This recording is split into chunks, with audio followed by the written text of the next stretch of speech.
All right, good afternoon, everyone. This is the NYCFC 2 press conference. We have head coach Matt Pilkington. We'll get started with John Lupo. Matt, if I could just zero in on one player, Chris Gloucester. I know that Ronnie had spoken about him after the NYCFC played Philadelphia and how impressed he was, how much of a young talent he is. I know he scored in the game last weekend, but just how would you assess his overall performance and how excited are you to see him continue to grow and develop? Yeah, I thought his overall performance was very good. He actually was able to spend a couple of days with the team last week, given the international break. So he integrated very well. You know, he knows a lot of the players anyway, so it was quite seamless transition. And he's great. He comes in with a great energy. He's excited to be there. He wants to play. He wants to learn. He wants to get better and develop. So really, simple kind of plug and play for him to come in as a left back. And we know he has a lot of quality. So he helped the group, not just on the pitch with his quality, but he also helped in the locker room, in the training facility, just being around, mentoring some of the younger players and adding that extra quality. So really, really great to have him involved, and hopefully can continue to help him push and try and push and get more minutes for the first team. Juan Carlos. Hi, Coach. A bit of a two-part question. First, thank you for your time. And going ahead,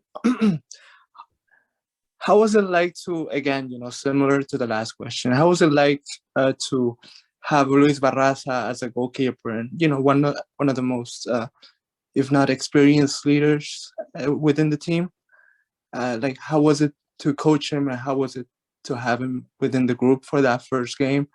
And also, how is the mood within the group after that first match? I know that, it wasn't the way that you wanted it to go, but how is everyone feeling after that first experience?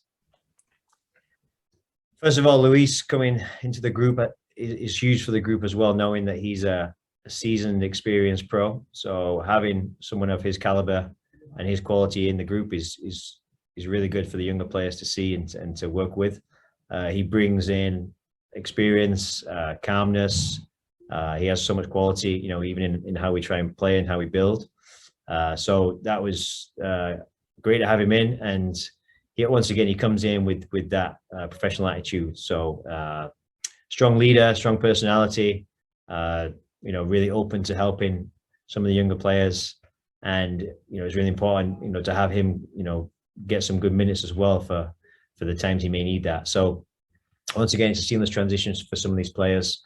And then how do we feel? How was the group, post game and going into the week? There was a lot of disappointment, I think, amongst the group because they felt that they could have done more. There was, some moments we had where we could have finished the game off, and then moments where we probably could have been a bit cleaner in our build-up, and that cost us. So to tie the game and then to lose on PKs, it felt like a loss. Even a tie would have been disappointing based on how we thought we played and how we thought, we created more chances. But it was a close game, and New England Revolution caused us a lot of problems. And I felt like it was a good test for both groups. It was a good test for us trying to build, and it was a good test for us trying to press and win the ball back. So all in all, it was a really good learning experience. A lot of positives that came from that first game, and something we can build on now going into the next week's game. Justin? Hey, Coach. Curious how you thought your guys who were making professional debuts kind of handled the moment, and what despite losing in PKs, but maybe the excitement and feeling that they had making professional debuts. Yeah, there was a lot of excitement building into the game. There was a lot of excitement the weeks towards it. Some of these players are brand new to the environment, and others have come through our system. So there's quite a variety of experience and personality, and I think that they're very happy where they are. They've really engaged in the process, and we're really trying to create the best development environment for them in the training environment and leading into the games, and how we try and develop them individually and as players collectively. There's a lot of information they're receiving right now. We're trying to increase their learning capacity as much as we can. And we spend a lot of time on the practice pitch trying to hone our identity and keep developing the players. So yeah, they're very excited. They show up every day, very excited to be here. Good energy. They want to learn. They're getting better as a group, and overall the culture is really strong, and it's something I think we can build on throughout the year. And we've brought in a good group, and there's a lot of young talent in the academy that are pushing to get into it. So we're bringing those players in on a daily and weekly basis, and I would anticipate more of them infiltrating into the team over the course of the year. And just curious, so I'm one of the broadcasters for the league, so talk with all the coaches basically. And I've heard very different answers from each team basically about do we structure ourselves at the way the first team does, or are we about our development? And then when they get to the first team, they get there and sort of the assembly of rosters and things like that. So I apologize for this being the second match, not the first, but if maybe you could take me through kind of those first couple practices with, like you said, some new players, some from the academy, and then sort of your philosophy as it relates to the first team in the pipeline to that. Yeah, there's a strong connection, with the first team and the group. Also, that links well to the academy. Obviously, this is more of a developmental league, so we have the opportunity to try and develop players for the next level and challenge them in different ways. So there will be a lot of similarities, but we don't have the same quality and amount of talent that maybe our first team does, and obviously, and rightfully so. So we can use this as a platform to really challenge and test players. So I'd like to think that we're going to try and push them and challenge them more individually at times. Try and ask them to do things that will get them out of their comfort zone, but hopefully increase their learning capacity, increase their ability to play under pressure, give them more experience in the game, give them more experience in different situations, and so that they are able to make better decisions when they get into the first team environment, when the game's faster, when it's harder, when it's more intense, there's more pressure. So we're going to use it as a way to kind of push that more and develop some young talent within the club and develop talent that we think can progress to the next level, whilst trying to maintain an identity and a philosophy that is similar, that is connected, where the principles are very much the same, but our system may change slightly, with regard to what we have and who's at our disposal and how we try and get the best quality and the best talent on the pitch at the same time. Great, thank you. You're welcome. Great. Anyone else? I got one more. Can I have one? Go ahead. Go ahead, Juan Carlos. Okay, thank you. Coach, I spoke to Andres Jason earlier, and he pointed out that Nico Benalcázar was going to be one of the players to look forward to in the future. How do you, as a coach, as more people will probably jump in and start scouting him, how do you keep him grounded, and how do you keep him from probably not getting overconfident, but how do you keep him from getting distracted, as more attention is probably going to come his way down the line? Thanks.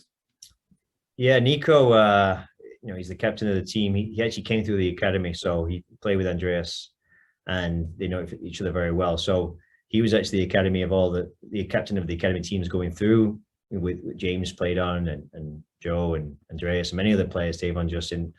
They all played together. So he's a very strong leader. He has some really good values and a lot of strong character traits. So keeping him grounded and humbled isn't too difficult, because that's who he is. And we're very fortunate to have him in the club. So he will continue to get better. He'll be a big part of this team.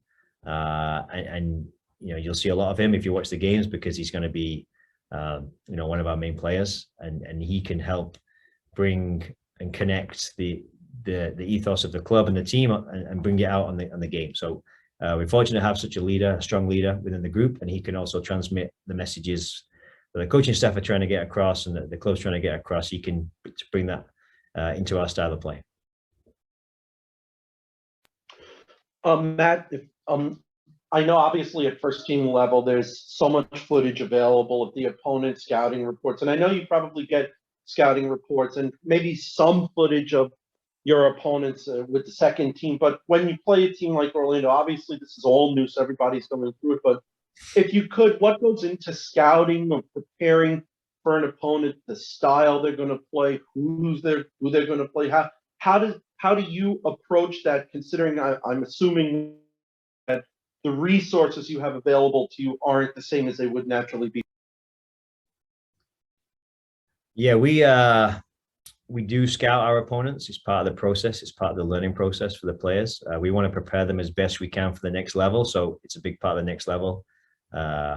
Our plan typically is to scout our opponents and try and identify areas we can exploit, link to our style, or find solutions to how they try and play, so that we can also link that to our style. So we'll do our homework. We'll present it to the players, and we'll work on it through the week to put it into our game plan. And it's similar to how the first team operates. Maybe not as detailed, and maybe it's not as in depth, just because we don't have, especially now, as much footage of our opponents, because it's quite a new league. And so we're not going to put as much emphasis on trying to find trends until we maybe get a few games into the season. But we do, it's part of the process. So we try and make it part of the learning curve for these players, is to scout their opponents, to scout their matchups, to recognize areas we can find solutions for, so that we have a plan going into the game that we can easily adapt and change as we always need to be ready to do so. But that's part of the process. We have to engage them in learning and engage them in the development of the game, and not just allow them just to play all the time. So it's once again connected through what we do with the first team, and also with the academy as well. Great. Thank you, everyone. Thank you. Good afternoon, everyone. We're starting the NYCFC 2 pre-Orlando B press conference. We'll get started with John Lupo. Just talk about the previous performance. I know that it might have not been the results you wanted, but it seemed like there were a lot of good performances and a lot of positive things you could take out of it. So what can you take out of it that you can use maybe in this match coming up against Orlando? Yeah. So we had great moments over the weekend against New England. You know, we played them the preseason. You know, it was a good test for us to get ready for the season. You know, and looking back over the weekend, we had a great game, I would say. Unfortunately, we couldn't get the win in PKs, but we move on to this weekend against Orlando. Juan Carlos. Hi, thank you for the time. I wanted to ask you, what did you think of the atmosphere, you know, that first game with fans in the crowds? Also, you know, the supporter groups also came out. Like, what did you take away from that experience, and how are you preparing for this, like, you know, upcoming game on the road? It's going to be, I think, your first time doing that whole process, you know. What's your take on that? Thanks. Oh, really good for me, you know, for my development as well. You know, as a soccer player, this the moments you live for, you know, you work hard for ever since you started playing soccer. So, you know, you get nervous a little bit as soon as you step on the field. You see a lot of people on there, but, you know, they're all there to watch you, you know. So I feel like, yeah, it's a great experience. You know, keep pushing, keep working hard. Yeah. John Lupo. No, that's all for me.